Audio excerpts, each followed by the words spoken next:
हे यहोवा परमेश्वर, मैं आपके वचन से प्यार करता हूँ। आपका पवित्र वचन मेरे शुद्ध रहने का आधार है, मेरे चंगा रहने का आधार है। हे परमेश्वर पिता, हे परमेश्वर यहोवा, आज का वचन जितना मैं सुनूं मेरे हृदय के पटिये पर लिखा जाए। कोई भी अंधकार की शक्ति आज के इन वचनों को चुराने न पाए। हे परमेश्वर, आपका पवित्र वचन मेरे जीवन में 100 गुना फल लेकर आए। यीशु मसीह के सामर्थी नाम में सब चर्च बोलेगी आमीन, आमीन, आमीन। एक बार जोर से बोल दो हालेलुया, आमीन, आमीन।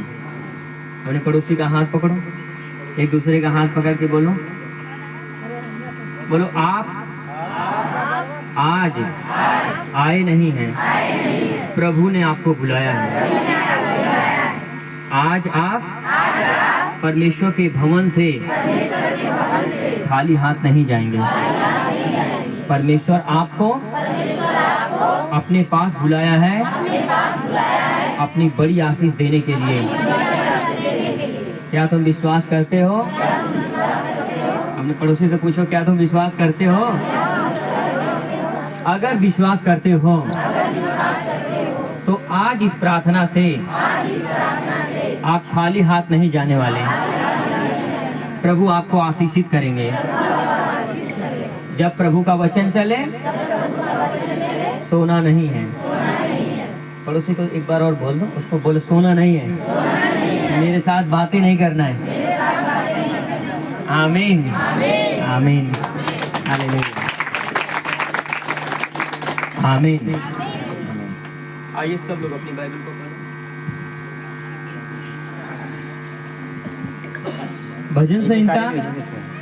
भजन संहिता की पुस्तक पुराने नियम में 146 अध्याय 146 वचन नंबर 1, पेज नंबर है 762। भजन संहिता की पुस्तक अध्याय 146 पेज नंबर है 762 वचन नंबर 1। सब लोग खोलें। जिसके इसके पास बाइबल है वो अपनी बाइबल खोलें। भजन संहिता 146 का 1। जब बंद करवा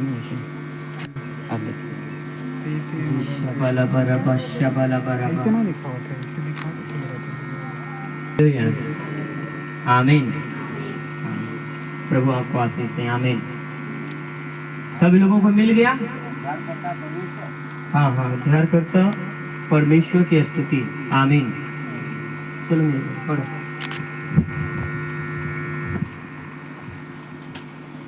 हालेलुया, धन्यवाद प्रभु यीशु, धन्यवाद परम। हे मेरे मन यहोवा की स्तुति कर, मैं जीवन भर यहोवा की स्तुति करता रहूंगा। जब तक मैं बना रहूंगा तब तक मैं अपने परमेश्वर का भजन गाता रहूंगा, आमीन। परंतु प्रधानों पर भरोसा न रखना, न किसी आदमी पर, क्योंकि उसमें उद्धार करने की भी शक्ति नहीं। उसका भी प्राण निकलेगा, वह भी मिट्टी में मिल जाएगा। उसी दिन उसकी सब कल्पनाएं नष्ट हो जाएंगी, आमीन। क्या ये धन्य है वह जिसका सहायक याकूब का परमेश्वर है और जिसका भरोसा अपने परमेश्वर यहोवा पर है, आमीन।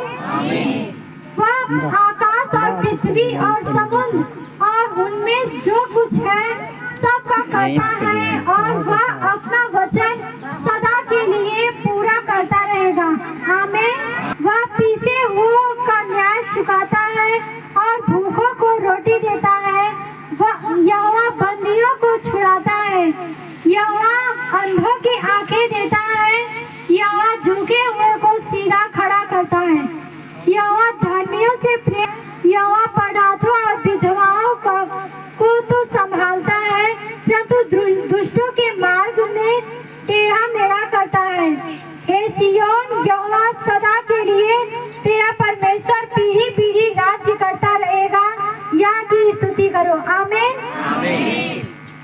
हालेलुया, आमीन।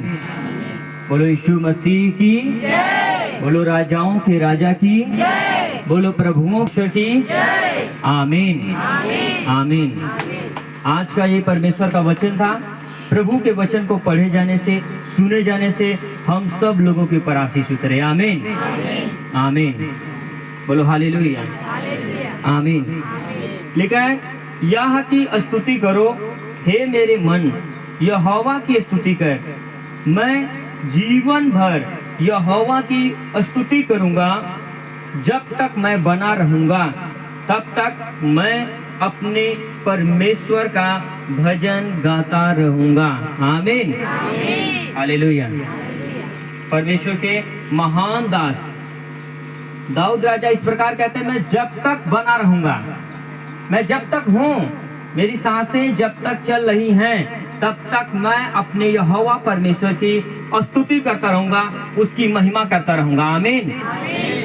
चाहे दुख आए, चाहे सुख आए, परिस्थितियां कैसी भी क्यों ना हो, मैं हमेशा हमेशा अपने प्रभु की स्तुति करता रहूंगा। आमीन, हालेलुया, आमीन। पर आज विश्वासी क्या कर रहे हैं पता है आपको? विश्वासी के जीवन में जब परमेश्वर की गवाहियां आना चालू होती हैं, जब परमेश्वर चमत्कार करना अपना चालू कर देता है, तब तो बहुत हर संडे परमेश्वर के पास पहुंचे हैं, परमेश्वर की भजन गा रहे हैं, गीत गा रहे हैं, खूब आनंदित हैं। हाँ या ना? जब तक आशीष आती है, जब लोगों के जीवन में चमत्कार पे चमत्कार हो रहे हैं, लोगों के जीवन में परमेश्वर अपना बड़ा बड़ा काम कर रहा है, तब तक लोग लगातार परमेश्वर के पास आते हैं। पर जहाँ घर पे एक बकरी का बच्चा मर गया, फिर देखो परमेश्वर से नाराज। अरे परमेश्वर, इतना प्रार्थना कैली, बकरी का बच्चा हमारा काहे मरल? हालेलुया, आमीन। जब परमेश्वर आशीष दे रहा था तब तो खूब उसकी स्तुति हो रही थी, खूब परमेश्वर की बड़ाई हो रही थी। पर जहाँ जीवन में एक छोटी सी कोई घटना घट गई तो लोग अपने परमेश्वर से दूर हट जाते हैं। और परमेश्वर का एक महान जो सेवक है दाऊद इस प्रकार कहते हैं, मैं जीवन भर अपने प्रभु की महिमा करूंगा। मैं जीवन भर, जब तक मेरी सांसें चल रही हैं, तब तक मैं अपने परमेश्वर यहोवा की भजन करता रहूंगा यीशु के नाम में। आमीन, हालेलुया, आमीन। आज सब लोग चाहते हैं, सब बहनें चाहती हैं, मेरे बच्चे बड़े हों, मेरे बच्चे बड़े होकर के दाऊद की तरह बने, जहां जाए सब जगह सफल हो। हाँ या ना? जितनी बहनें हैं सब चाहती हैं मेरे बच्चे जब बड़े हो जाएं वो दाऊद के समान बने। जैसे दाऊद 66 लड़ाइयां लड़ा, हर लड़ाइयों में परमेश्वर उसके साथ था कि नहीं? दाऊद जब लड़ाइयां लड़ने जाता था, परमेश्वर उसके साथ रहता था।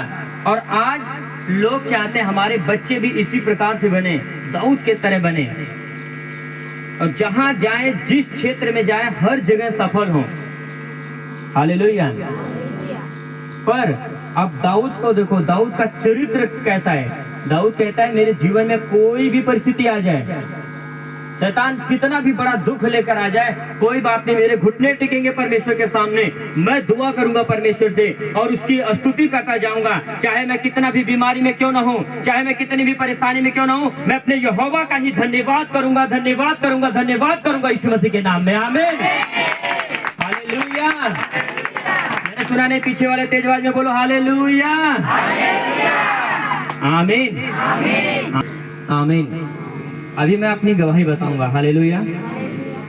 जब मैं यीशु मसीह के बारे में, मेरे को बताया गया कि यीशु मसीह में चलो तुम्हें आशीष मिलेगी, पहली बात तो मेरे को शुरू में भी सोचता था कि अरे यार, इतने बड़े बड़े डॉक्टर, MBBS वाले डॉक्टर, बड़े बड़े डॉक्टर जो काम नहीं कर पाते, कैसे, कौन सा चमत्कार है, क्या कौन सी प्रार्थना है जिसको करने से इतने बड़े बड़े चिन्ह चमत्कार हो जाते हैं। मेरे को पहले विश्वास नहीं था, बस चेक करने के लिए परमेश्वर के पास गया। हाँ चलो परखते हैं, देखते हैं परमेश्वर में क्या होता है। जब मैं कलसिया में गया, चर्च में जाने के बाद मैं लोगों की गवाहियां सुन रहा हूँ। वचन तो मेरे इस कान से सुनता था, वचन इस कान से निकल जाती थी, वचन कोई समझ में नहीं आ रहा, वचन समझ में ही नहीं आ रहा था। चर्च में जाने के बाद जब मैं गवाहियों को सुनना चालू किया, जब गवाहियाँ चलने लगी, गवाही मैं सुन रहा था, बैठे बैठे मेरे को ये समझ में आ रहा था कि अरे यार, ये पैसे वैसे दे करके ये लोगों को बस ऐसे तैयार किए हैं कि तुम जा करके बस ऐसी झूठी गवाही दे देना। मुझे ये लगता था कि ये पैसे वैसे दे करके ये सब काम चल रहा है। पर जब एक बहन आई, मुझे आज भी याद है, मैं 2016 में गया था चर्च, मुझे अभी भी वो गवाही याद है अभी तक। एक बहन थी, लगभग उसकी उम्र मेरी ही इतनी थी, और उस बहन को प्रॉब्लम ये थी, उसके बच्चेदानी के अंदर गांठ थी, और बच्चेदानी के अंदर गांठ थी जिसके वजह से उसका पेट सूजा हुआ था, और पेट सूजा हुआ था, दवाइयाँ कराई, नहीं ठीक हुआ, चेकअप करवाई, चेकअप में डॉक्टर ने बोला इसका ऑपरेशन करना पड़ेगा। और पेट सूजने की वजह से बहुत बड़ी उसको दिक्कत होती थी। डॉक्टर बोल दिया ऑपरेशन करने को, उसके पास बेचारी के पैसा भी नहीं है, ना अपना खेत की आ रही है कि चलो कुछ बेच करके अपना ऑपरेशन करा लें। अब जब गांव के लोग उसको देखते थे, उसकी शादी नहीं हुई थी, गांव के लोग उसको देखते थे तो बोलते थे, ताना मारते थे, वो फलाने की देखो बेटी है, वो किसी के साथ मुंह काला किए, देखो उसका पेट निकला हुआ है। जब लोगों के एक दूसरे के मुंह से ऐसी बातें सुनते थे, वो अंदर से टूट गई पूरी तरह से, और रात दिन वो रोती रहती थी, रात दिन रोती रहती थी। अब पैसा है नहीं कि मैं जाऊं इलाज करवा लूं, अब कहाँ जाऊं तो जाऊं, उधर बीमारी तंग कर रही है, बीमारी की वजह से रो रही थी, और इधर संसार के लोग ताना मार के उसको और बोला।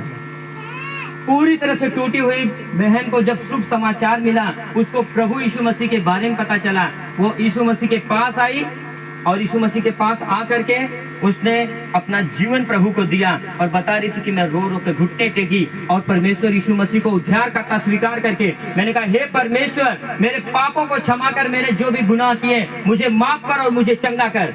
और लगातार प्रार्थना करती रही। प्रार्थना करते करते एक दिन रात में परमेश्वर ने उसे दर्शन दिया। हालेलुया।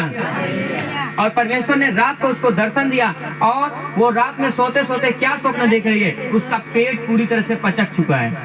सपना देख रही है वो कि मेरा पेट जो है पूरी तरह से पचका हुआ है। जब वो उठती है, जब सपना देखी और इसके बाद उठ के चेक कर रही है, तो सचमुच में उसका जो पेट था वो पचक चुका था। वह गई, प्रार्थना करके रिपोर्ट दोबारा निकलवाई, चेकअप करवाई, रिपोर्ट बिल्कुल नॉर्मल आई यीशु मसीह के नाम में।